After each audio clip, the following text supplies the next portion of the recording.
Before we begin, we'd like to add a quick warning discretion.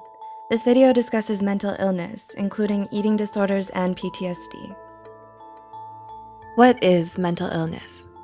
According to National Alliance on Mental Illness, it's defined as a condition that affects a person's thinking, feeling, or mood for a sustained period of time that negatively impacts them.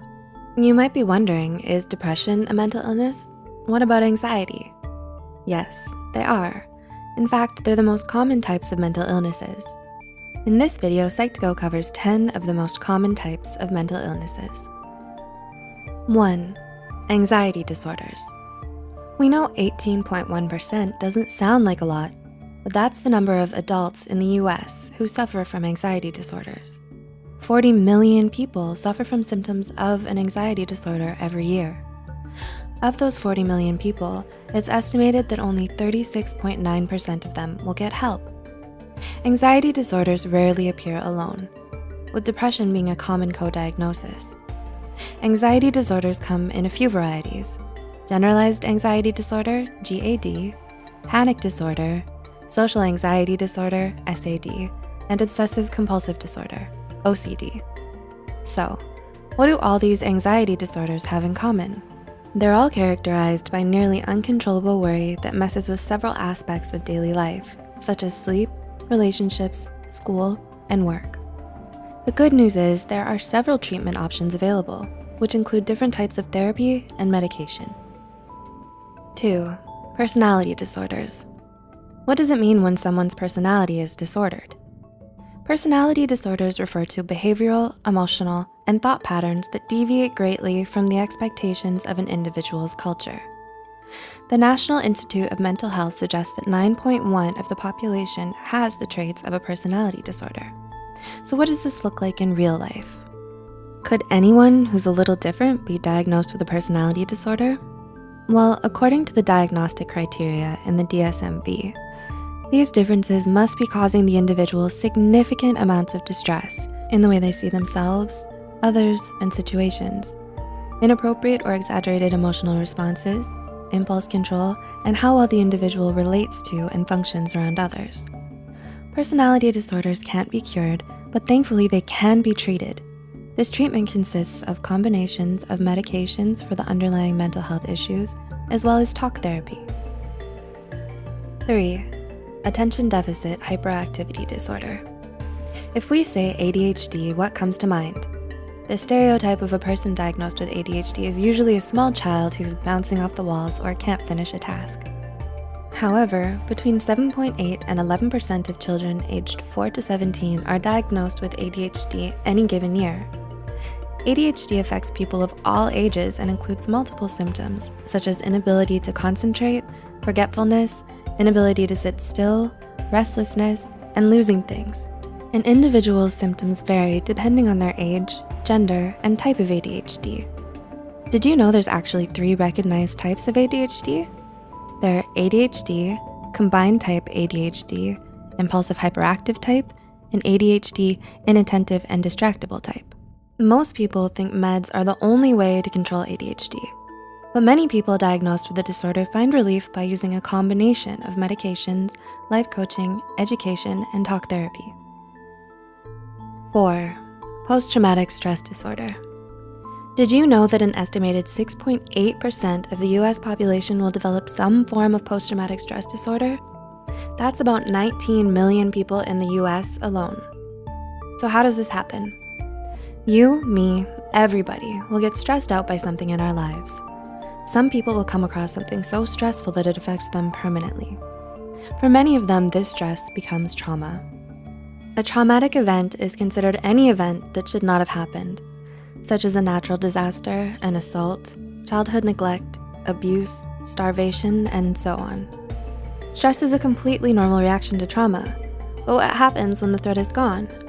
The stress and trauma stops on its own for most people when the mind and body understand the individual is no longer under attack.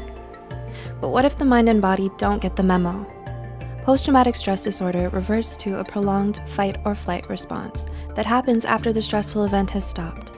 Complex post-traumatic stress disorder, CPTSD, refers to the PTSD that occurs due to a series of continued traumatic events, such as childhood abuse.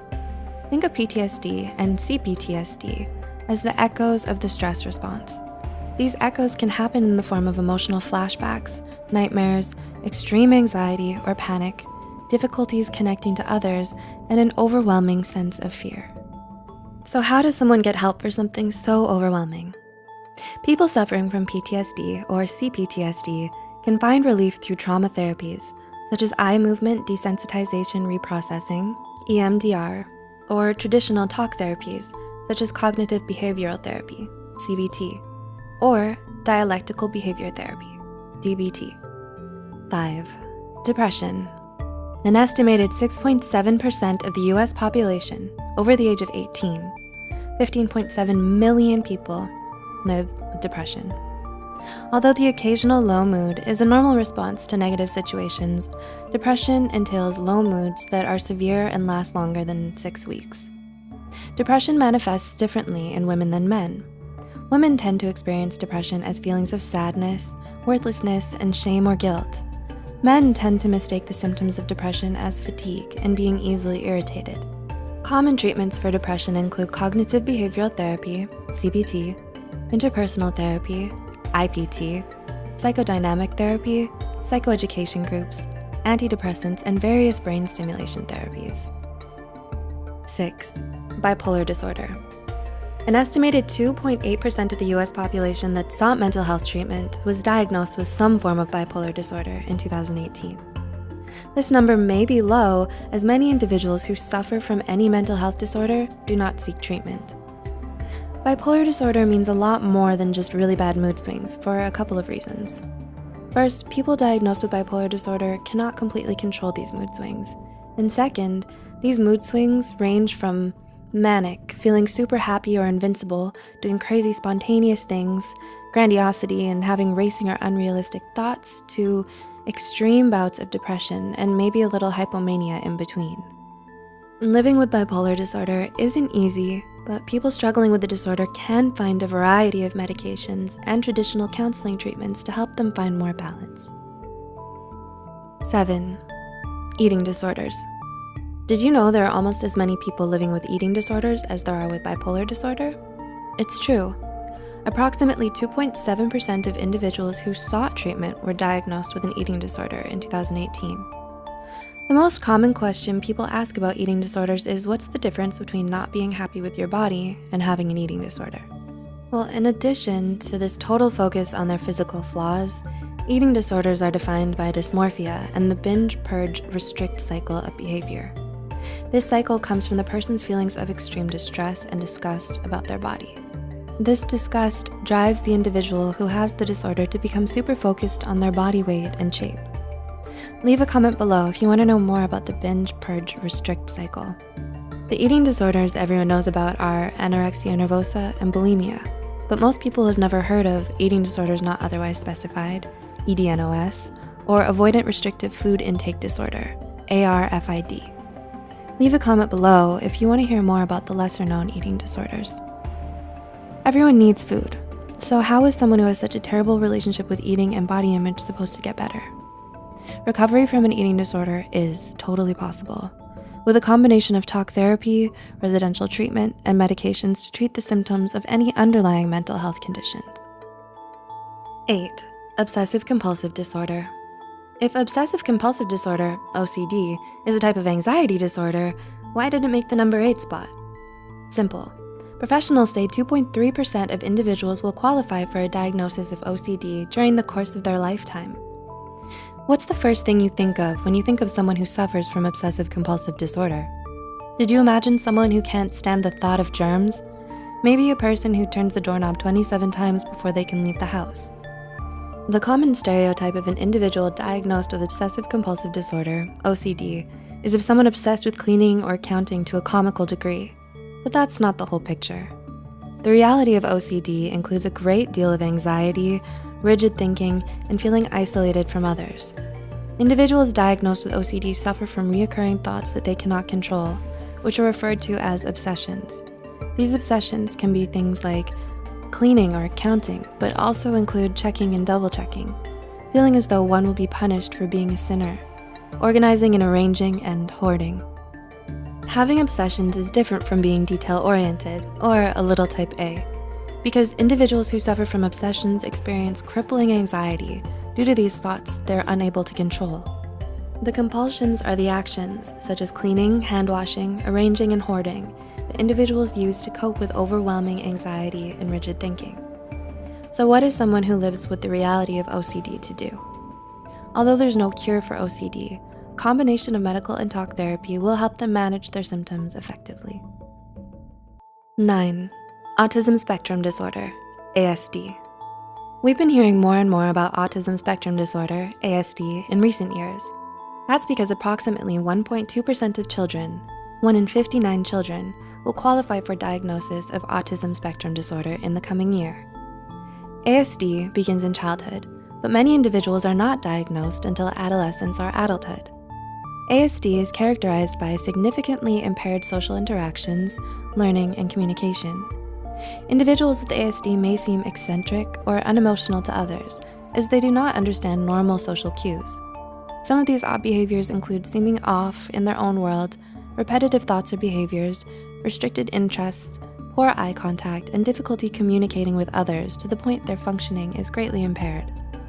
The most common treatments for ASD include special education classes, applied behavioral analysis, ABA therapy, occupational therapy, speech therapy, behavioral management therapy, and medication management.